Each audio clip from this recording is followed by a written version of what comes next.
ॐ नमः श्रीयतिराजाय विवेकानन्दसूरये सच्चित्सुखस्वरूपाय स्वामिने तापहारिणे। पूजनीय सेक्रेटरी महाराज स्वामी महेश्वरन जी को मेरा प्रणाम। उपस्थित सभी शिक्षक शिक्षिकाएं, अभिभावकगण, आप सबको मेरा नमस्कार और बच्चों को मेरा बहुत बहुत प्यार। आप लोग इस ठंडी में आए हैं, इसलिए महाराज बोले आप सब लोग ये साहस करके आए हैं, तो ये साहस है आप में। और मैं कल सुन रहा था क्लास में, आप लोग डिस्कस कर रहे थे महाराज क्यों नहीं बुला रहे हैं, तो कुछ नियम्स है गवर्नमेंट का, इसलिए मानना पड़ता है। इसलिए 7-8 का जब तक ऑर्डर नहीं आता हम नहीं शुरू कर सकते, पर ज़्यादातर 9-10 से 7-8 के ही बच्चे मैं देख रहा हूँ, वही लोग आए हैं। मैं कुछ स्वामी जी के ही शब्दों को आपके सामने रखूँगा। विषय थोड़ा गंभीर मैंने ले लिया है, मैं कोशिश करूँगा सहज शब्दों में आपके सामने रखने के लिए। ये संभाषण, उनकी वक्तृता उन्होंने मद्रास में दिया था जब अमेरिका से वो आए थे 1897 में। तो 4000 श्रोताओं के बीच में उन्होंने अपना यह वक्तृता रखा था और वक्तृता का विषय था भारत का भविष्य। ये काफ़ी बड़ा विषय है और उन्होंने इस पर बहुत सारे उस समय की समस्याओं अभी और फ्यूचर में, इसका इंग्लिश का है फ्यूचर ऑफ इंडिया, और उन्होंने जितनी भी वक्तृताएं भारत में दी हैं, इंग्लिश में कोलंबो टू अल्मोड़ा है, वो सबके लिए पढ़ने लायक है। और भारतीय व्याख्यान हिंदी में है। पूजनीय स्वामी रंगनाथानंद जी महाराज वो बहुत इस बुक को कोट करते थे। वो खुद बोलते थे more than 25 times I have read this book, Colombo to Almora भारतीय व्याख्यान।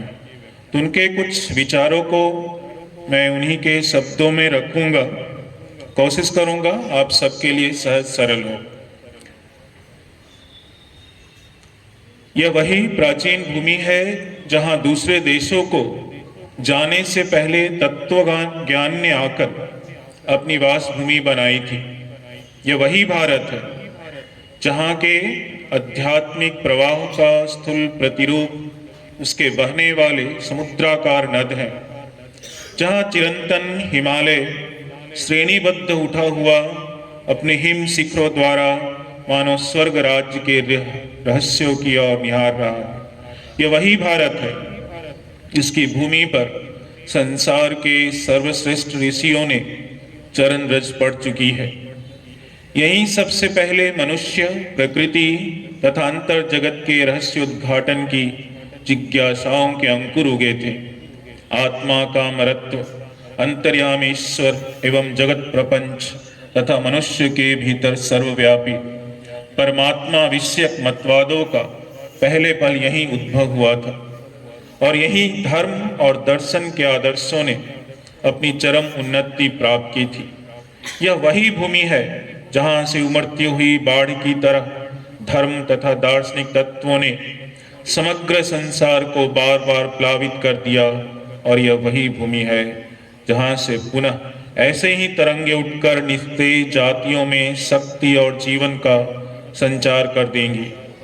यह वही भारत है जो शताब्दियों के आघात, विदेशियों के सत आक्रमण और सैकड़ों आचार व्यवहारों के विपर्य सहकर भी अक्षय बना हुआ है।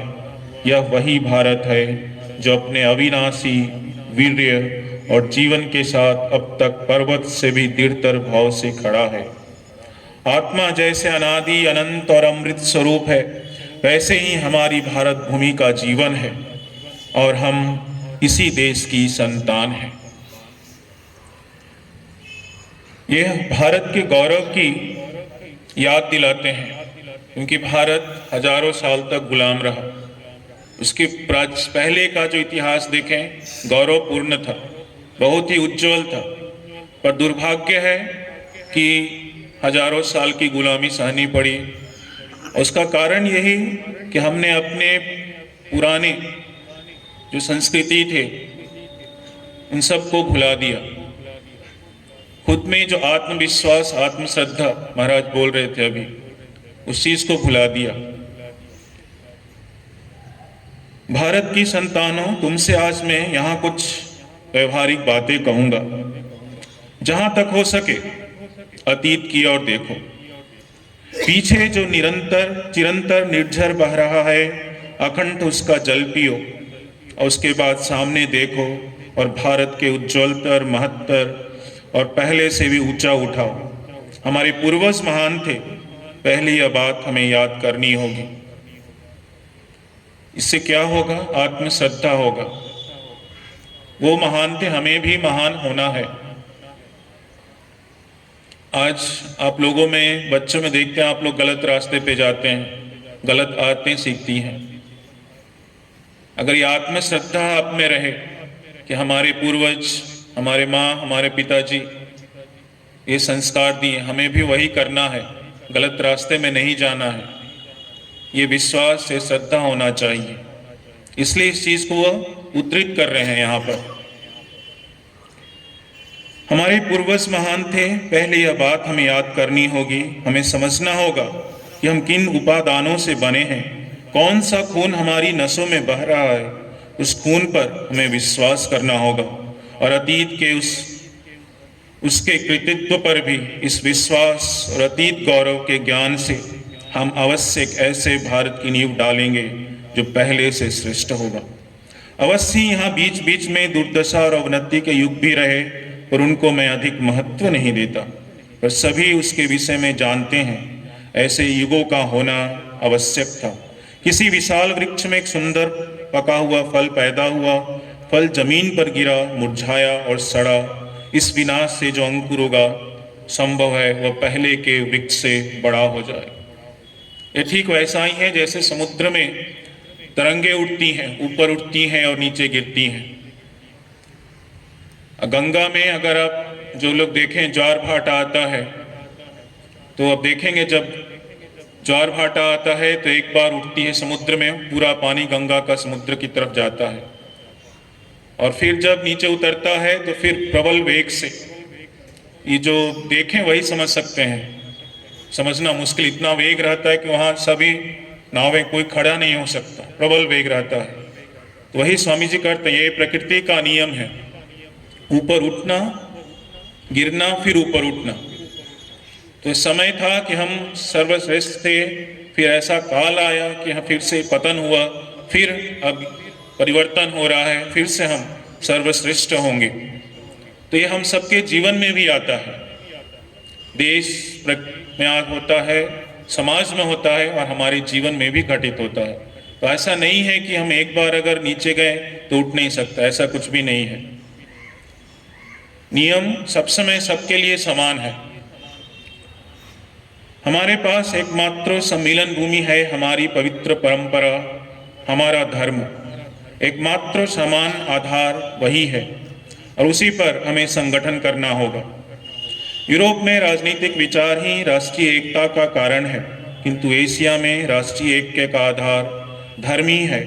अतः भारत के भविष्य संगठन की पहली शर्त के तौर पर उसी धार्मिक एकता की ही आवश्यकता है। यह उस तरह का एक ही धर्म नहीं जिसका अन्य धर्म मतों में प्रचार है। हम जानते हैं हमारे विभिन्न संप्रदायों के सिद्धांत तथा दावे चाहे कितनी विभिन्न क्यों न हो, हमारे धर्म में कुछ सिद्धांत ऐसे हैं जो सभी संप्रदायों मतों के लिए मान्य हैं।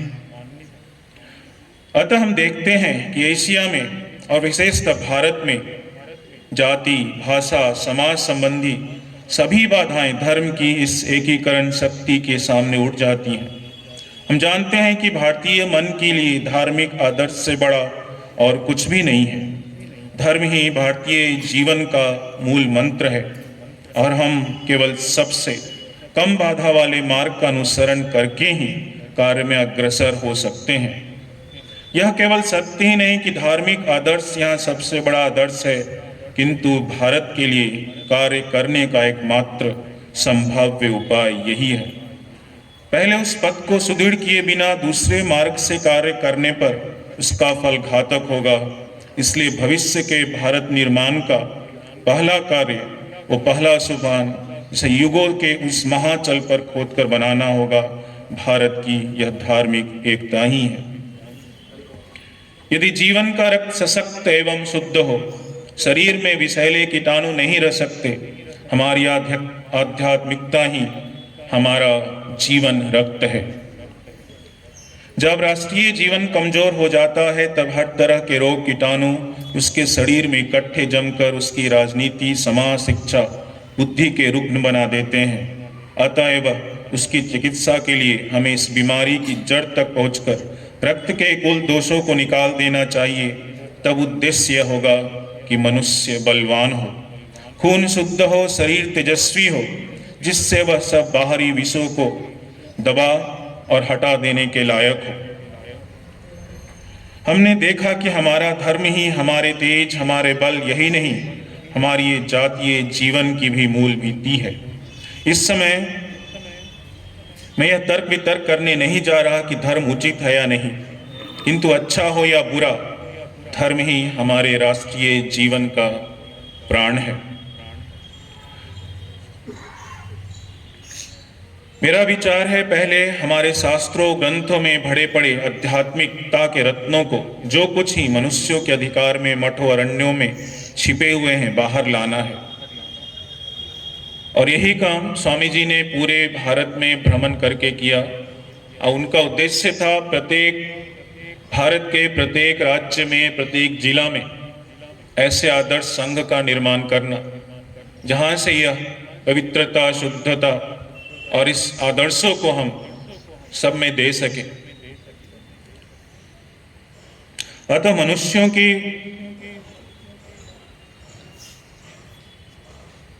भाषा ज्ञान हम देते हैं, किंतु उसके साथ संस्कृति को देना अनिवार्य है। अतः मनुष्यों की बोलचाल की भाषा में उन विचारों को शिक्षा देनी चाहिए। साथ ही संस्कृत की भी शिक्षा अवश्य होती रहनी चाहिए, क्योंकि संस्कृत शब्दों की ध्वनि मात्र से ही जाति को एक प्रकार का गौरव, शक्ति और बल प्राप्त होता है। संस्कृति ही युग के आघातों को सहन कर सकती है, मात्र ज्ञान राशि नहीं। तुम संसार के सामने प्रभुत्व ज्ञान रख सकते हो, परंतु इससे उसका विशेष उपकार ना होगा। संस्कार को रक्त में व्याप्त हो जाना चाहिए। वर्तमान समय में हम कितने ही राष्ट्रों के संबंध में जानते हैं जिनके पास विशाल ज्ञान का आगार है, परंतु इससे क्या, वे बाघ की तरह नृशंस हैं। ऐसी घटनाएं हुआ करती हैं। यही भय है। जनता को उसकी बोलचाल की भाषा में शिक्षा दो, वह उसको भाव दो, वह बहुत कुछ जान जाएगी, परंतु साथ ही कुछ और भी जरूरी है, उसको संस्कृति का बोध दो। जब तक तुम यह नहीं कर सकते तब तक उनकी उन्नत दशा कदापि स्थायी नहीं हो सकती। अपनी अंतिम वक्तृता के अंतिम में युवकों को, चूंकि मद्रास में वो दे रहे थे, उनको संबोधन करके कहते हैं, नवयुवकों, तुम्हारे ऊपर ही मेरी आशा है। क्या तुम अपनी जाति और राष्ट्र की पुकार सुनोगे? यदि तुम्हें मुझ पर विश्वास है तो मैं कहूंगा तुम में से प्रत्येक का भविष्य उज्जवल है। अपने आप पर अटूट विश्वास रखो। वेदों में कहा गया है, युवक बलशाली, स्वस्थ, तीव्र मेधा वाले और उत्साही मनुष्य ही ईश्वर के पास पहुंच सकते हैं। तुम्हारे भविष्य को निश्चित करने का यही समय है। इसलिए मैं कहता हूं कि अभी भरी जवानी में, इस नए जोश के जमाने में ही काम करो। जीर्ण शीर्ण हो जाने पर काम नहीं होगा। काम करो, क्योंकि काम करने का यही समय है। सबसे अधिक ताजे, बिना स्पर्श किए हुए और बिना सूंघे फूल ही भगवान के चरणों पर चढ़ाए जाते हैं, और वे उसे ही ग्रहण करते हैं। अपने पैरों पर खड़े हो जाओ, देर न करो, क्योंकि जीवन क्षणस्थायी है। वकील बनने की अभिलाषा यदि आदि से कहीं अधिक महत्वपूर्ण कार्य करने हैं तथा इससे भी ऊंची अभिलाषा रखो और अपनी जाति, देश, राष्ट्र और समग्र मानव समाज के कल्याण के लिए आत्मोत्सर्ग करना सीखो। इस जीवन में क्या है? तुम अनंत काल तक रहने वाले हो। जीवन की अवधि अल्प है, पर आत्मा अमर और अनंत है और मृत्यु अनिवार्य है। इसलिए आओ हम अपने आगे एक महान आदर्श खड़ा करें और उसके लिए अपना जीवन उत्सर्ग कर दें।